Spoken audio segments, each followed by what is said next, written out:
Первое полугодие стало рекордным по финансовым результатам. Так, основные компании нефтегазохимии Татарстана заработали более 1 триллиона рублей. Это столько же, сколько за весь 2016 год. Крупнотоннажные химические предприятия ожидают максимальный уровень выручки, прибыли и налогов. Высокие результаты в основном обеспечены резким повышением цен.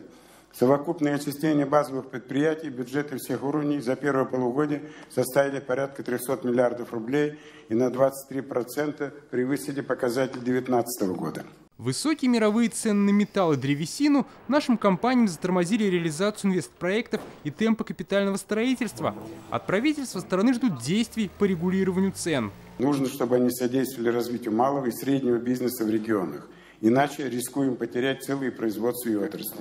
Китай, например, для ограничения внутренних цен отменил возврат НДС при экспорте стальной продукции и начал продажу отдельных видов металлов из госзапасов. Свои предложения, как улучшить экономику предприятий, представили ряд инновационных компаний. Так, уральская фирма готова демонтировать крупные промышленные объекты и перерабатывать использованные стройматериалы. При таком подходе удается значительно минимизировать нагрузку на полигоны и вернуть в оборот значимое количество материалов. Рустам Минниханов поручил изучить применение в Татарстане таких технологий. Культура производства у нас она должна появиться, но вот то, что вы показали, смотрите, пожалуйста, работы, связанные с сложными объектами, которые надо демонтировать, подготавливать площадки. Вот, Альберт Анварович, если есть у наших промышленных, энергетических, Минстрой, наверное, это тоже вот должны посмотреть.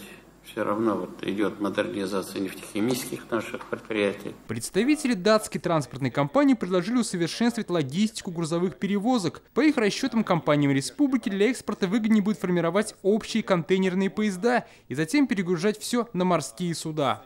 Существующее ограничение – это разрозненность логистических моделей сегодня. Сегодня мы видим, что контролируемые объемы они не позволяют создать необходимый масштаб для того, чтобы контейнерные поезда были еженедельными и регулярными по всем направлениям. Рустам Минниханов также поручил изучить это предложение. Значит, и группа ТАИФ, вот Межрекамский нефтехим, наверное, Казань Оргсинтез посмотреть надо. Вы пока работаете, нет? Начали работать, в рабочую группу мы уже вошли, 2 встречи было, перспективное направление. Узкое место сегодня – это отсутствие контейнерного хаба на Нефтекамском промышленном узле.